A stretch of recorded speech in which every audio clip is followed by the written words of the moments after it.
Question then is airline service ever going to get better? Terry Tripler is an airline industry analyst with myvacationpassport.com. He says things are going to improve in the industry. Kate Hanni is executive director of the Coalition for an Airline Passengers Bill of Rights. She says the industry continues to lack improvements in customer service. Kate and Terry, good morning to you both. Terry, let me begin with you. You're one of the deans of this industry. You've been doing this a long time. Do the numbers that you just heard reflect reality in your view?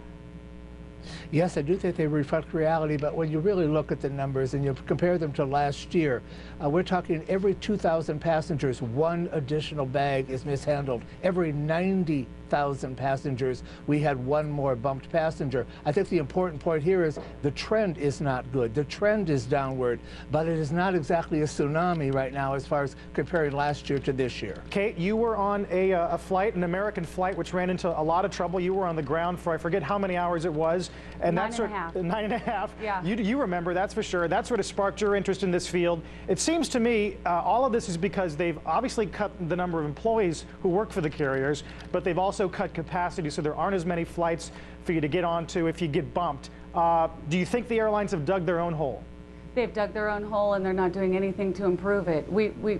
I have witnessed it. In fact, I have 14,000 complaints that have never been filed with the Department of Transportation in my lap.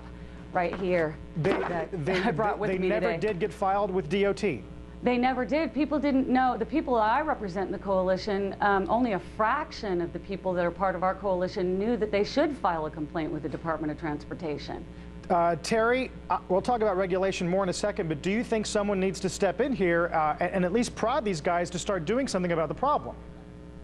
Does there need to be regulation? I think the major problem we have, and people don't like to hear it, but we have to look at the way the airline industry has gone downward as far as their airfares, and therefore they've laid off so much help. As an example, we're talking San Francisco, Dallas. 25 years ago, the lowest fare was $270. Now, if you put inflation and the consumer price index in, the lowest fare should be $545. It isn't. It is $228. The airlines have lowered fares so low, laid off so much help, and the help they do have they've been cut. The help is hard. They're overworked. They're underpaid. It's very, very difficult. And the airlines have done this to themselves. They've got to turn it around. I don't believe in legislation. I don't believe Congress needs to get involved. This is a free enterprise system. Book away. Use another airline. They'll get the message. Kate, a lot of people would argue that the last thing we need is some sort of meddling from Capitol Hill. Well, the airlines clearly have committed twice to following rules and procedures. I'll be testifying before the Senate on April 11th. And they clearly have summarily dismissed everything they promised to do in '99 and 2001. And so our fundamental belief is that legislation is the only way that we're going to be able to cause the airlines to make a change. They clearly are not going to make one on their own. Do you think, though, that any kind of forced measure could force them to lose the bare strings of profitability that they still have?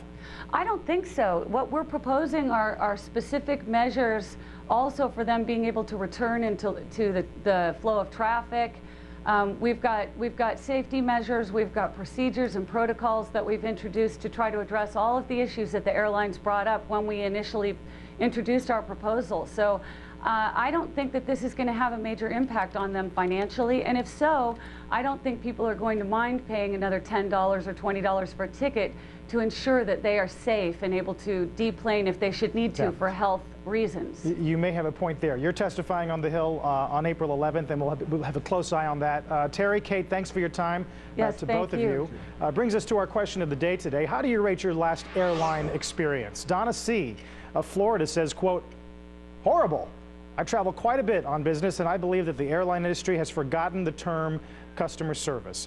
John H. of New York says, quote, my last experience wasn't horrible, but I feel that with all the competition out there, customer satisfaction should be the top priority of any business. And if you want to send in an answer to your question of the day, you can log on to CNBC.com. I bet a lot of people will have some thoughts on that. Passionate subject, no doubt. Yeah. Because you're kind of held hostage on those you're flights. in a tube.